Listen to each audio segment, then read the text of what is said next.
பல நாள் திருடன் ஒரு நாள் அகப்படுவான்னு சொல்லுவாங்க இல்லைங்களா? ஒரு நாள் அகப்பட்டா பரவாயில்லைங்களே, ஒவ்வொரு நாளும் அகப்பட்டு இருக்காங்க. அதுவும் நேற்றைய தினம் அகப்பட்ட அந்த கண்கொள்ளா காட்சி இருக்கு இல்லைங்களா? அடாடாடாடாடாடாடாடா, அது என்ன மாதிரின்றத பாருங்க. ஒட்டுமொத்தமா வீடியோ ஆதாரங்களோட பார்க்க போறோம். புதிய பூமி நண்பர்கள் அனைவருக்கும் வணக்கம். நான் ராஜ்பாபு. இந்த காணொலிக்குள்ள போவதற்கு முன்பாக நண்பர்கள் அனைவருக்கும் மிக முக்கியமான ஒரு கோரிக்கை. நேற்றைய தினம் நம்ம பதிவிட்ட 2 காணொலியும் நண்பர்கள் பார்வைக்கு சரியா போய் சேரல. அதற்கு காரணம் யூடியூப் சர்வர் தரப்பிலிருந்து நோட்டிபிகேஷன் கொண்டு போய் சேர்க்கல. ஸோ நண்பர்கள் யார் யார் சப்ஸ்கிரைப் பண்ணாமல் இருக்கீங்களோ சப்ஸ்கிரைப் செய்து புதிய பூமிக்கு ஆதரவு தருமாறு கேட்டுக்கொண்டும், சப்ஸ்கிரைப் பண்ணும்போது நோட்டிபிகேஷன் ஆல் என்கின்ற பட்டன் பெல் பட்டனை பிரஸ் பண்ணீங்கன்னா தான் நோட்டிபிகேஷன் நண்பர்கள் பார்வைக்கு வந்து சேரும். நம்ம தினம்தோறும் பதிவிடும் காணொலி நண்பர்கள் பார்வைக்கு சர்வர் கொண்டு போய் சேர்க்கும். அதிலும் மிக முக்கியமாக இந்த காணொலிக்குள்ள இன்னும் மற்றும் ஒரு வேண்டுகோள் என்னவென்றால், ஏதாவது ஒரு கமெண்ட் நண்பர், நல்ல கமெண்ட்டுங்க, நல்ல கமெண்ட், ஏதாவது ஒரு கமெண்ட்டை நண்பர்கள் பதிவு பண்ணுங்க. நண்பர்கள் வீடியோ பார்க்கும்போது ஸ்கிப் பண்ணாதீங்க. ஸ்கிப் பண்ணீங்கன்னா நோட்டிபிகேஷன் கட் பண்ணிடுவாங்க. ஸோ நண்பர்கள் இந்த காணொலியை ஸ்கிப் பண்ணாம பொறுமையாக முழுமையாக பார்க்க வேண்டும் என்று அன்புடன் கேட்டுக்கொள்கிறோம். நம்ம எப்பவுமே சொல்லுவோம் இல்லைங்களா, எப்பொருள் யார் யார் வாய் கேட்பினும் அப்பொருள் மெய்ப்பொருள் காண்பது அறிவு. எவர் சொன்ன சொல்லானாலும் அதை உந்தன் பகுத்தறிவால் சிந்தித்து யோசிச்சு பார்த்து எது உண்மை எது பொய்ன்னு சரி பார்த்து பேசணும்னு சொல்லி மண்டபத்தில் யாராவது போற போக்குல 11 பேர் கொண்ட குழு எழுதி கொடுத்தா அது அப்படியே என்னன்னு தெரிஞ்சுக்காம கூட சட்டமன்றத்தில் பேசுவாங்களா? சட்டமன்ற நிகழ்வுகள் அனைத்தும் நேரலையில் காண்பிக்கப்படுகிறது. டிவியில் எல்லாருக்குமே தெரியும். அதிலும் மிக முக்கியமாக ஆளுங்கட்சி நோக்கியே தான் பாருங்க கேமரா ஜூம் பண்ணி வச்சிருக்காங்க. சோ நம்ம பேசுறது அனைத்தும் நேரலையில் பதிவாகி கொண்டிருக்கிறது, பார்த்துனுக்குறாங்க. நம்ம பேசுற ஒவ்வொரு வார்த்தையும் பொறுப்புணர்ந்து பேசணும் இல்லைங்களா? போற போக்குல வாட்ஸ்அப் வதந்தி, வாட்ஸ்அப்ல வாந்தி எடுத்துட்டு வந்ததெல்லாம் பாருங்க சட்டமன்றத்தில் ஆதாரம்னு கொண்டு வந்து பதிவு பண்ணுவீங்களா? பதிவு பண்ணிருக்காங்களே, அதுவும் பாருங்க யாரு பதிவு பண்றதுங்க? எதிர்கட்சியை சேர்ந்தவங்க யாரு கேள்வி, எந்த கேள்வி கேட்டாலும், எந்த துறையை சார்ந்து கேள்வி கேட்டாலும் டக்குன்னு எந்திரிச்சு பதில் கொடுக்குற ஒரு அமைச்சர் சட்டமன்றத்தில் இருக்காது. அவர் தான் பாருங்க எல்லாம் தெரிஞ்ச ஏகாம்பரம், எல்லாம் தெரிந்த ஏகாம்பரத்தை போல நேற்றைய தினம் இந்த நீட்டு தேர்வு சம்பந்தப்பட்ட ஒரு ஆதாரத்தை மிகப்பெரிய ஆதாரமாக எடுத்து போட்டாரு. நீட் மசோதா நாடாளுமன்றத்தில் அறிமுகம் செய்தவர் திமுக சார்பில் சுகாதாரத்துறை இணையமைச்சராக இருந்த திரு காந்தி செல்வன் அவர்கள். இது ஒரு வரலாறு. அது பதிவு. ஏன் ப்ரோ, ஏன் இப்படி? It's very wrong bro, it's very wrong. இப்படிலாம் பேசக்கூடாது, இப்படிலாம் பண்ணக்கூடாது. ஏன் தப்பான தகவலை சட்டமன்றத்தில் பதிவு பண்றீங்கன்னு சொல்லி ஏவா வேலு அவர்கள் அடிச்சாரு பாருங்க, ஒரு அடி. அதுவும் பாருங்க ஆதாரபூர்வமாக. ஆதாரம்னா அதுதான் ஆதாரம். காங்கிரஸ் பேர் இயக்கம் ஆட்சியில் இருக்கிற பொழுது திராவிட முன்னேற்ற கழகம் அதில் பங்கு பெற்றது என்பதிலே தவறான செய்தியால் உண்மையான செய்தி தான். அப்பொழுது நாமக்கல்லை சேர்ந்த காந்தி செல்வன் என்பது அவர் சாதாரண ராஜாங்க துணை மந்திரியாகத்தான் இருந்தார். அவர் நாடாளுமன்றத்தில் இந்த நீட்டு தேர்வை அவர் அறிமுகப்படுத்தவில்லை. பொதுப்படுத்துகிற அமைச்சருக்கு சொல்கிறேன். குலாம் நபி ஆசாத் அவர்கள் காங்கிரஸ் இயக்கத்தை சேர்ந்த மூத்த அமைச்சர் அவர்கள். அவர் தான் நாடாளுமன்றத்தில் அறிமுகப்படுத்தி பேசினார ஒழிய, ஏன்னா காங்கிரஸ் அமைச்சர் அவர்கள் தெரிஞ்சுக்கிறதுக்காக நான் சொல்றேன். நான் இணை அமைச்சர்லாம் எப்பவுமே நாடாளுமன்றத்தில் எல்லாம் அறிமுகப்படுத்த முடியாது. நாங்கள் இருந்தோம். ஆனா அதே நேரத்தில் கேபினெட்ல நாங்க தமிழ்நாட்டில் இந்த நீட்டு தேர்வை நாங்கள் ஏற்றுக்கொள்ள மாட்டோம் என்று தமிழ்நாட்டு முதலமைச்சராக இருக்கிற கலைஞர் சொன்ன கருத்தும் அந்த கேபினெட்ல சொல்லப்பட்டது மட்டுமல்ல, அப்பொழுது முதலமைச்சராக கலைஞர்கள் கடிதமே எழுதினார். என்ன எழுதினார்னா, தமிழ்நாட்டுக்கு நீட்டு ஒத்து வராது, நாங்கள் அறிமுகப்படுத்த மாட்டோம், ஏற்றுக்கொள்ள மாட்டோம் என்று சொன்னார்கள். அவருக்கு உத்தரவாதம் கொடுத்தாங்க, நாங்கள் தமிழ்நாட்டில் நாங்கள் நிறைவேற்ற மாட்டோம், ஏற்றுக்கொள்ளுகிற மாநிலத்தை அவங்க ஏற்றுக்கொள்ளட்டும் என்று சொன்னார்கள். அதனால தான் தடை இருந்தது. அவர் இருக்கும் போது தடை இருந்தது. அதற்கு பின்னால் ஆண்ட அம்மையார் அவர் காலத்திலும் நீட்டு தேர்வு நுழையல. அதுதான் வரலாறு. இந்த நீட்டு நாடாளுமன்றத்தில் அறிமுகப்படுத்தப்பட்ட போது உண்மைதான், காங்கிரஸ் கட்சியோட திமுக கூட்டணியில் இருந்தது உண்மைதான், உண்மையை ஒத்துக்கிறாங்க. ஆனால் ரொம்ப நாளாகவே இந்த புரளி ஓடிட்டு இருக்கு. திமுக சார்பில் சுகாதாரத்துறை இணையமைச்சராக இருந்த திரு காந்தி செல்வன் அவர்கள் ஏங்க இந்த மாதிரி பொய்யா பேசுறீங்கன்னு சொல்லிதான் உண்மையை எடுத்து போட்டாரு. காங்கிரஸ் கட்சியோட மத்திய சுகாதாரத்துறை அமைச்சரான குலாம் நபி ஆசாத் அவர்கள் தான் இந்த நீட்டு தேர்வை அறிமுகப்படுத்தினாரு. ஏன் அந்த இடத்துல இப்போ திமுக நாடாளுமன்றத்தில் நீட்டு தேர்வை பிரசன்ட் பண்ணாங்கன்னு வச்சுப்போமே, அதுக்கு அதிகாரமே கிடையாது அவங்களுக்கு. இருந்தாலும் பாருங்க பிரசன்ட் பண்ணாருன்னு அவங்க சொல்றது உண்மையா எடுத்துப்போமே. சரி, நாடாளுமன்றத்தில் நீட்டு தேர்வு பிரசன்ட் பண்ணும்போது ஆட்சியில் யார் இருந்தது? மத்தியில். அதையும் சொன்னோம் இல்லைங்களா? நீட்டு தேர்வை முழுக்க கொண்டு வந்தது காங்கிரஸ் ஆட்சி தான். அந்த உண்மையை சொல்லிக்க வேண்டியது அந்த இடத்துல. நேற்றைய தினம் நீட்டு தேர்வுக்கு எதிராக சட்டமன்றத்தை தீர்மானம் கொண்டு வராங்க. அந்த தீர்மானம் கொண்டு வரும்போது நீட்டு தேர்வு வரலாறு பற்றி பேசும்போது காங்கிரஸ் கட்சி தாங்க மத்தியில் ஆட்சியில் இருந்தாங்க. காங்கிரஸ் கட்சி ஆட்சியில் இருக்கும்போது தான் இந்த நீட்டு தேர்வு அறிமுகப்படுத்தப்பட்டது என்கின்ற உண்மையை பேசியிருக்கணும். ஏன் அந்த உண்மையை சொல்லுங்க? மத்தியில் ஒரு மசோதாவை கொண்டு வராங்கன்னு சொல்லும்போது முதல்ல நீட்டு மசோதா கிடையாதுங்க. மெடிக்கல் கவுன்சில் ஆஃப் இந்தியா தான் பாருங்க இந்த நீட்டு தேர்வை அறிமுகப்படுத்துறாங்க. 2010 ஆண்டில் அறிமுகம் செய்யப்பட்டு அந்த மெடிக்கல் கவுன்சில் ஆஃப் இந்தியா அந்த நீட்டு தேர்வில் சில பல திருத்தங்களை கொண்டு வந்து அதற்கு பிறகு 2011 ஆண்டில் நாடாளுமன்றத்தில் பிரசன்ட் பண்றாங்க. மெடிக்கல் கவுன்சில் ஆஃப் இந்தியா தான் இந்த நீட்டு தேர்வை கொண்டு வராங்க. ஆனா ரொம்ப நாளாகவே திமுக தான் நீட்டு தேர்வை கொண்டு வந்தாங்கன்னு ஊட்டினுங்கிறாங்க. இப்போ திமுக மத்தியில் ஆட்சியில் இருந்தா அவங்க கொண்டு வந்தாங்கன்னு சொல்லலாம். மத்தியில் ஆட்சியில் இருந்தது காங்கிரஸ் தானே. காங்கிரஸ் கவர்மெண்ட் இருக்கும்போது கொண்டு வந்த இந்த நீட்டை காங்கிரஸ் கவர்மெண்ட் தான் கொண்டு வந்தாங்கன்னு நேற்றைய தினம் நீட்டு தேர்வுக்கு எதிராக தீர்மானம் கொண்டு வந்த அந்த சட்டமன்றத்தில் ஆதவ அர்ஜுனா அவர்கள் உண்மையை சொல்லிக்க வேண்டியதுனே. ஏன் கூட்டணி பாசம் தடுக்குதுங்களா? காங்கிரஸ் கட்சி தான் மத்தியில் ஆட்சியில் இருக்கும் போது நீட்டு தேர்வை கொண்டு வந்தாங்க அப்படின்ற ஒரு உண்மை வரலாற்றை எடுத்து போடுவதற்கு கூட்டணி பாசம் தடுக்குதான்னு கேட்பாங்க இல்லைங்களா பாஸ்? சட்டமன்றத்தில் ஒரு அமைச்சர் பேசும்போது அதுவும் பாருங்க வரலாற்று உண்மைகளை எடுத்து போட போறேன்னு வரலாறுன்றாங்க. இது ஒரு வரலாறு, அது பதிவு. இந்த வரலாறு சம்பந்தப்பட்ட உண்மையை எடுத்து போடும்போது அந்த உண்மைக்கு பின்னாடி உண்மை என்னென்று உண்மையிலே தெரிஞ்சுக்கணும் இல்லைங்களா? மண்டபத்தில் யாரோ போற போக்கில் 11 பேர் கொண்ட குழுக்கள் எழுதி கொடுத்தது அப்படியே சட்டமன்றத்தில் அந்த எழுதி கொடுத்ததுக்கு பின்னாடி என்ன உண்மை இருக்குன்னு தெரிஞ்சுக்காமே படிப்பீங்களா? வாட்ஸ்அப்ல வருகின்ற வதந்தியை பரப்பது தான் உங்க வேலையா? கண்டிப்பா அதுதான் இவங்க வேலை. இந்த வேலையை இவருக்கு முன்னாடி யார் தெரியுமா செஞ்சாங்க? அவரோட ட்ரைனிங் தான். முழுக்க பிஸ்கெட் ஜேபி கட்சியோட ஸ்கிரிப்டை தான் இவங்க வாசிக்கிறாங்க. பிஸ்கெட் ஜேபி கட்சியோட ட்ரைனிங்ல தான் இவங்க வாழ்ந்து கொண்டிருக்கிறார்கள் என்பதற்கு மேலும் ஒரு உதாரணம், முன்னுதாரணம் எதுவென்றால் 2022 ஆண்டில் இதே மாதிரி பாருங்க பிரஸ் மீட்ல தற்குறிமலை அவர்கள் உருட்டினார். உலக மண்ணில் வந்து சொல்லிட்டு போறாரு ஆன் ரெக்கார்டு. நாம கேட்கிற இன்னைக்கு ஆதாரபூர்வமான கேள்விகள் தயவு செஞ்சு காந்தி செல்வன் அமைச்சரை வச்சு பிரஸ் மீட் நடத்த சொல்லுங்க. 2010 யாரு கொண்டு வந்தா? எதற்கு கொண்டு வந்தீங்க? 4 வருஷம் எங்க போனீங்க? அப்ப நீங்க சமூக நீதியை பத்தி அப்ப பேசல. அதனால தயவு செஞ்சு அரசியலை விட்டுட்டு அப்படி உருட்டுறதுக்கு முன்னாடி நீட்டு தேர்வை யார் நாடாளுமன்றத்தில் பிரசன்ட் பண்ணாங்க பாருங்கன்னு சொல்லி ஒரு டாக்குமெண்ட்டை பதிவு பண்ணாரு ட்விட்டர் பேஜ்ல. அவர் பதிவு பண்ண அந்த டாக்குமெண்ட்ல தெளிவா குறிப்பிடப்பட்டிருக்கு மெடிக்கல் கவுன்சில் ஆஃப் இந்தியாவோட டாக்குமெண்ட் தான் இதுன்ட்டு. So medical council of India தான் இந்த நீட்டு தேர்வை கொண்டு வந்த இந்த நீட்டு தேர்வை 2010 ஆண்டில் நாடாளுமன்றத்தில் அறிமுகம் செய்து பேசியது காங்கிரஸ் கட்சியோட மத்திய சுகாதாரத்துறை அமைச்சரான குலாம் நபி ஆசாத் அவர்கள். இந்த வரலாற்று உண்மை சம்பந்தப்பட்ட டாக்குமெண்ட்ஸை வெரிஃபை பண்ணாம படிக்காம இதே மாதிரி பிஸ்கெட் ஜேபி கட்சியோட மாநில தலைவரான தற்குறிமலை அவர்கள் ஊட்டினே இருந்தார். வேமா சூசோ இல்லாம உருட்டினா அதே உருட்டோட ஸ்கிரிப்டை வச்சுதான் பாருங்க நேற்றைய தினம் சட்டமன்றத்தில் ஆதவ அர்ஜுனா சார் உருட்டினாரு. சொன்னா யாருங்க கேட்கறாங்க? முழுக்க பிஸ்கெட் ஜேபி கட்சி RSS கிட்ட இருந்து தான் இவங்களுக்கு ஸ்கிரிப்ட் வருது. அவங்களோட உருவாக்கம் தான் இந்த கட்சியும் ஆட்சியும்னு சொன்னா யாருங்க நம்புறாங்க? இப்ப பாருங்க உண்மையாச்சு இல்லைங்களா? பிஸ்கெட் ஜேபி கட்சி கிட்ட எப்படி இந்த நீட்டு சம்பந்தமான தப்பான பொய்யான ஸ்கிரிப்ட் இருந்ததோ அதே ஸ்கிரிப்டோட ஜெராக்ஸ் காப்பி தான் பாருங்க இவங்களுக்கு கொடுத்திருக்காங்க. தயவு செஞ்சு காந்தி செல்வன் அமைச்சரை வச்சு பிரஸ் மீட் நடத்த சொல்லுங்க. திமுக சார்பில் சுகாதாரத்துறை இணையமைச்சராக இருந்த திரு காந்தி செல்வன் அவர்கள் கைப்புண்ணுக்கு கண்ணாடி தேவையில்லைன்ற ஒரு வகையில இதற்கு மேல ஆதாரம் வேணுமா? பிஸ்கெட் ஜேபி கட்சியோட ஸ்கிரிப்ட தான் இவங்க படிச்சுனுங்கிறாங்கன்ட்டு அது எப்படிங்க கொஞ்சம் கூட வாய் கூசாம இப்பேற்பட்ட பொய்ய சட்டமன்றத்தில் அசால்ட்டா பதிவு பண்ணிட்டு போறாங்க? ட்ரைனிங் எல்லாம் ட்ரைனிங். உண்மையில் இந்த நீட்டு தேர்வுக்கு பின்னாடி இருக்கிற உண்மை என்னங்க எல்லாருக்குமே தெரியும். இந்திய மருத்துவ கவுன்சில் தான் மெடிக்கல் கவுன்சில் ஆஃப் இந்தியா தான் பாருங்க அகில இந்திய அளவில் ஒரு பொது தேர்வை வலியுறுத்துகிறது. அதை தொடர்ந்து 2010 ஆண்டில் காங்கிரஸ் கட்சியோட மத்திய சுகாதாரத்துறை அமைச்சராக இருந்த குலாம் நபி ஆசாத் அவர்கள் தான் இந்த நீட்டு தேர்வை நாடாளுமன்றத்தில் அறிமுகம் செய்கிறார். அப்போது தமிழ்நாட்டின் முதல்வராக இருந்தது கலைஞர் அவர்கள். இந்த நீட்டு தேர்வை காங்கிரஸ் கட்சியோட கூட்டணியில் இருந்தாலும் அதை எதிர்த்தார். பிறகு நீட்டு தேர்வை நடத்துவது அந்தந்த மாநிலங்களின் உரிமையை சார்ந்தது என்கின்ற ஒரு நிலைமை உருவானதற்கு காரணமே அன்றைய முதல்வராக இருந்த கலைஞர் அவர்கள்தான். அதை அடுத்து மத்தியில் ஆட்சி மாறுகிறது. பிஸ்கெட் ஜேபி கட்சி ஆட்சி பொறுப்புக்கு வராங்க. பிஸ்கெட் ஜேபி கட்சி மத்திய அரசில் ஆட்சி பொறுப்புக்கு வந்ததற்கு பிறகு பாருங்க RSS ஆதரவு அமைப்புகள் தான் நீதிமன்றத்தில் வழக்கு போட்டு இந்த நீட்டு தேர்வை நாடு முழுவதும் கட்டாயமாக்க வேண்டும் என்கின்ற ஒரு உத்தரவை வாங்கி வராங்க. ஆனால் நாடு முழுவதும் இந்த நீட்டு தேர்வு கட்டாயமாக்க வேண்டும் என்கின்ற ஒரு உத்தரவை பெற்ற பிறகும் தமிழ்நாட்டில் 2016 ஆண்டு வரை நீட்டு தேர்வு நடைபெறவே இல்லை. ஜெயலலிதா அம்மையார் அவர்கள் மருத்துவமனையில் அனுமதிக்கப்பட்டிருந்த சமயத்தில் அதிமுக அமைச்சர்கள் மத்திய அரசுக்கு பணிந்து இந்த நீட்டு தேர்வை தமிழ்நாட்டுக்குள்ள கொண்டு வராங்க. 2017 ஆண்டில் தான் தமிழ்நாட்டில் நீட்டு தேர்வு வந்தது. 2017 ஆண்டில் நீட்டு தேர்வு தமிழ்நாட்டுக்குள்ள நுழையும் பொழுது ஆட்சியில் இருந்தது திமுகவா? அதிமுக. தமிழ்நாட்டில் திமுக கட்சி ஆட்சியில் கலைஞர் அவர்கள் முதல்வராக இருந்தவரை, ஜெயலலிதா அம்மையார் அவர்கள் முதல்வராக இருந்த வரைக்கும் நீட்டு தேர்வு தமிழ்நாட்டுக்குள்ள நுழையவே இல்லை. 2017 ஆண்டில் எடப்பாடி பழனிசாமி அவர்கள் முதல்வராக இருந்த போதுதான் தமிழ்நாட்டுக்குள்ள நீட்டு தேர்வு நுழைந்தது. திமுக நீட்டு தேர்வை எதிர்த்தது.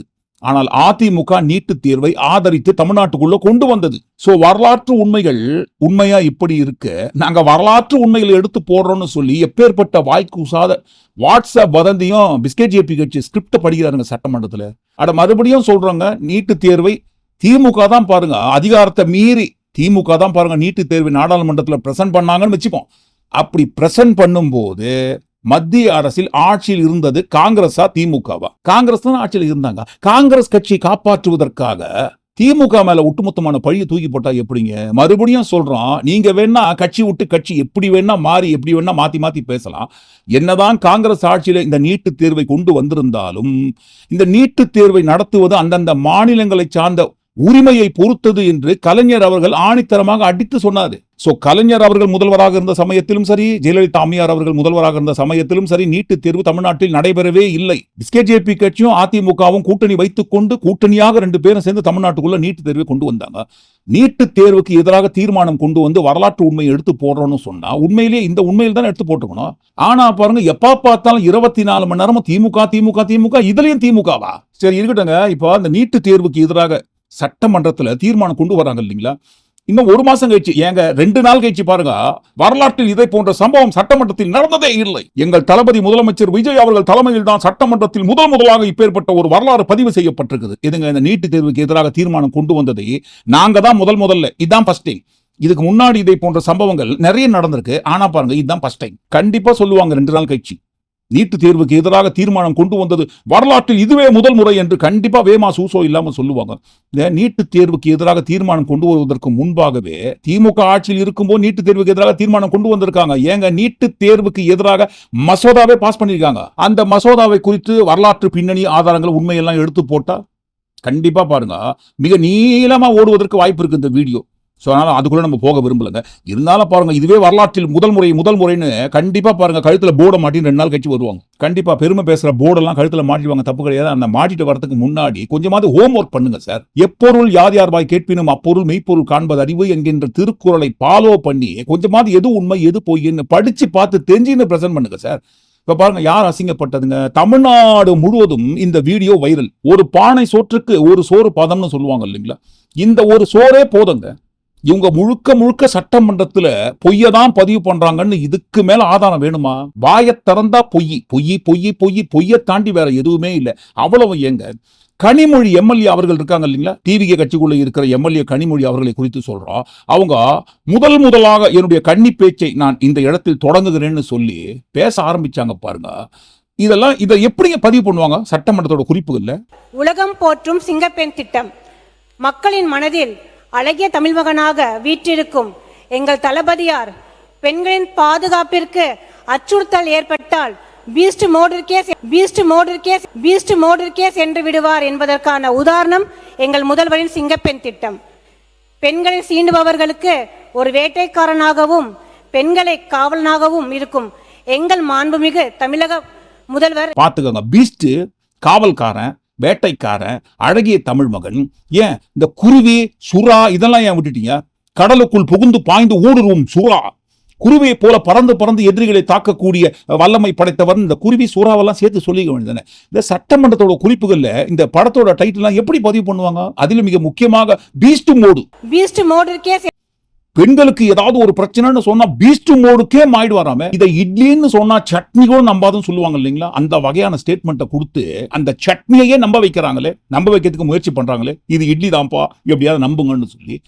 பெண்களுக்கு ஏதாவது ஒரு பிரச்சனைனா பீஸ்ட் மோடுக்கே மாயிடு வரான். சரி, இதெல்லாம் விஜய் அவர்களுக்கு தெரியுமா? என்னப்பா நான் பீஸ்ட் மோடுக்கு மாயிடுவானா? பெண்களுக்கு ஏதாவது ஒரு பிரச்சனைனா பார்த்தா அப்படிலாம் தெரியலீங்களே. ஊருக்குள்ள பாருங்க எக்கச்சக்கமா, மத்தவங்களை விடுங்க, நம்ம டிவிகே கட்சிக்குள்ள இருக்கிறவங்களே பெண்களுக்கு எதிராக எவ்வளவு அநியாயம் அக்கிரமம் பண்ணினுக்கிறாங்க.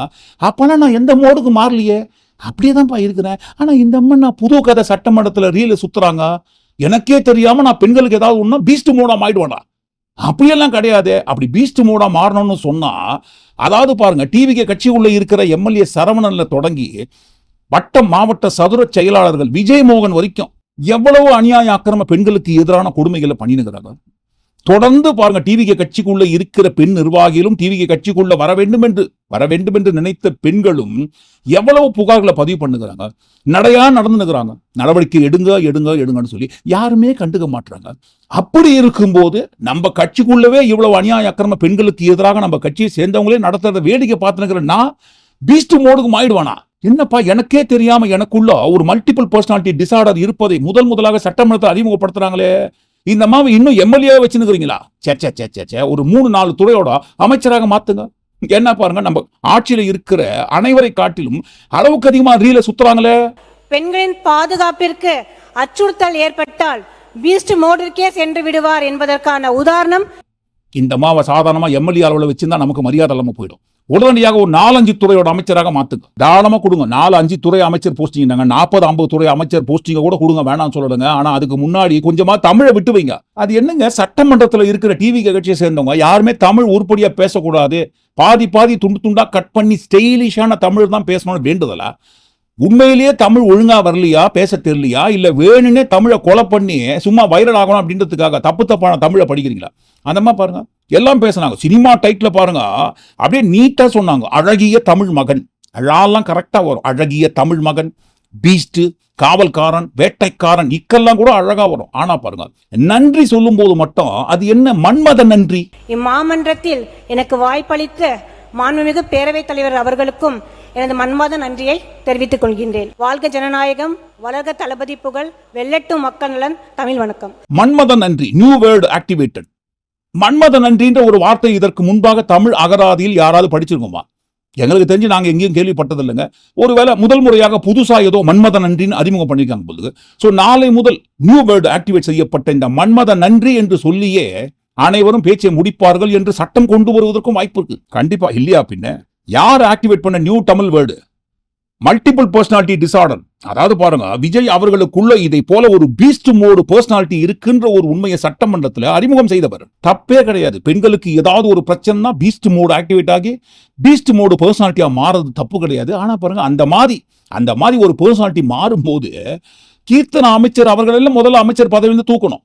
ஏன்னா பாருங்க, கோயம்புத்தூர் சூலூர் 10 வயது சிறுமி சம்பவத்தை குறித்து பிரஸ் மீட்ல கேட்கும் போது அந்த அம்மா தான் அசால்ட்டா சிரிச்சினே பதில் சொன்னாங்க. கோயம்புத்தூர் சம்பவம் தமிழ்நாட்டை ஒரு பரபரப்பாகிறது. ஒரு பெண்ணா நீங்க அது என்ன எப்படி அந்த சார், இது இப்போ அட்மினிஸ்ட்ரேட்டிவ் ரிலேட்டடா பேசுவோம் சார். பொலிட்டிக்கல் ரிலேட்டடா 6 o'clock.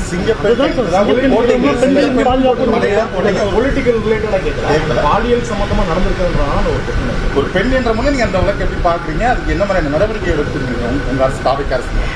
தலைவர் என்ன முடிவு எடுத்தாலும் கரெக்டா இருக்கும் சார். தமிழ்நாட்டே ஒட்டுமொத்தமாக உலுக்கிய 10 வயது சிறுமி பாலியல் வன்கொடுமை செய்து படுகொலை செய்யப்பட்ட அந்த சம்பவம் அந்த அம்மாவுக்கு பொலிட்டிக்கல் ரீதியான கேள்வின்னு சொன்னாங்க இல்லைங்களா? அப்ப பாருங்க, இந்த இடத்துல பெண்களுக்கு ஏதாவது ஒரு பிரச்சனைன்னு சொன்னா பீஸ்ட் மோடு ஆக்டிவேட் ஆகணும்னு சொன்னா அமைச்சர் கீர்த்தனா அவர்களுக்கு எதிராகத்தான் பாருங்க பீஸ்ட் மோடு ஆக்டிவேட் ஆகி அந்த அம்மா இருக்கிற அமைச்சர் பதவியிலிருந்து தூக்கி வெளியில் எறிய வேண்டும். என்னம்மா, விலை மதிப்பில்லாத ஒரு 10 வயது சிறுமியோட உசுரை பத்தி கேள்வி கேட்கறாங்க. நீங்க என்ன பொலிட்டிக்கல் ரீதியான கேள்விலாம் என்கிட்ட கேட்காதீங்கன்னு சிரிச்சுங்கிறீங்க. கல நிலவரம் நிதர்சனம், இதுதான் உண்மை. என்ன அக்கிரம அநியாயம் நம்ம கட்சியை சேர்ந்தவங்களோ அல்லது வேற யாராலையோ பெண்களுக்கு எதிராக எவ்வளவு பிரச்சனை நடந்தாலும் சும்மா சைலண்டா வேடிக்கை பார்த்துன்னு சிவனேன்னு இவங்க பாடியில சொல்லணும்னு சொன்னா சிவனேன்னு இருக்கிற அவரை பார்த்து சொல்றாங்க பாருங்க. ஏதாவது ஒரு பிரச்சனைன்னு சொன்னா பீஸ்ட் மோடுக்கும் ஆயிடுவாருன்ட்டு. அவர் மட்டும் கிடையாது, இவங்க கட்சிக்குள்ள இருக்கிறவங்க எல்லாருமே பாருங்க எந்தெந்த சமயத்துல எந்தெந்த மோட்ல இருக்கிறாங்கன்னு அவங்களுக்கே தெரியல.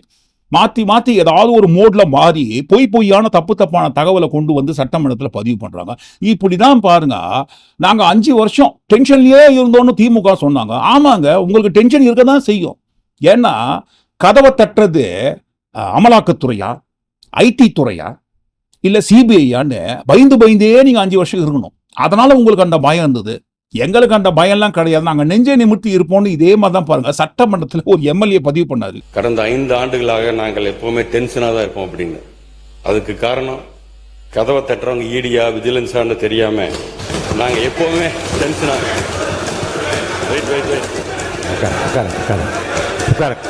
ஏற்கனவே தப்பான தகவலை பதிவு பண்ண அடிக்கு மேல அடி வாங்கிருக்கீங்க. கொஞ்சமாவது கேப் விட்டு ஒரு 2-3 நாள் கழிச்சு இந்த பொய்யெல்லாம் பேசலாம் இல்லைங்களா? உடனுக்குடன் அப்பவே எல்லாரும் அடி வாங்கணும்னு என்னங்க ஏதாவது வேண்டுதலா? இப்ப பாருங்க, நீங்க ஒரு பொய்ய பேசுனீங்க, உடனடியாக எதிர்த்தரப்புல இருந்து உதயநிதி அவர்கள் எடுத்து அச்சாரு பாருங்க ஒரு அடி. மீண்டும் மீண்டும் அதை திருப்பி சொல்ல வேண்டாம் என்று கேட்டுக்கொள்கிறேன். ஏனென்றால் உங்களுக்கும் சிபிஐ வழக்கு இருக்கிறது, உங்களுக்கும் இன்கம் டாக்ஸ் வழக்கு எல்லாம் தொடர்ந்து உங்களுக்கும் இருக்கின்றது. வாயை வச்சுன்னு சும்மா இருந்தா தானே கவுண்டமணி சொல்லுவார் இல்லைங்களா? அதுதான் ஞாபகத்துக்கு வருது. வாயை வச்சுன்னு சும்மா இருக்க வேண்டியது சார். ஏன் சார் ஏன் நீட்டு தேர்வுக்கு எதிராக ஒரு தீர்மானம் கொண்டு வரீங்க, அந்த தீர்மானத்தை குறித்து பேசுங்க. இல்லைன்னா பாருங்க, வழக்கம் போல பேசத்துக்கு எதுவுமே இல்லைன்னா உங்க தலைவருக்கு புகழ் மாலையை சேர்த்து கோத்து கழுத்துல மாட்டுங்க. ஒரு நாள் முழுக்க விடிய புகழ் மாலை சுட்டுங்க. யார் வேண்டாம்னு சொன்னா? அதை விட்டு தப்பான தகவலை நீங்க பதிவு பண்ணீங்கன்னா இந்த அடி உங்களுக்கு தேவையா?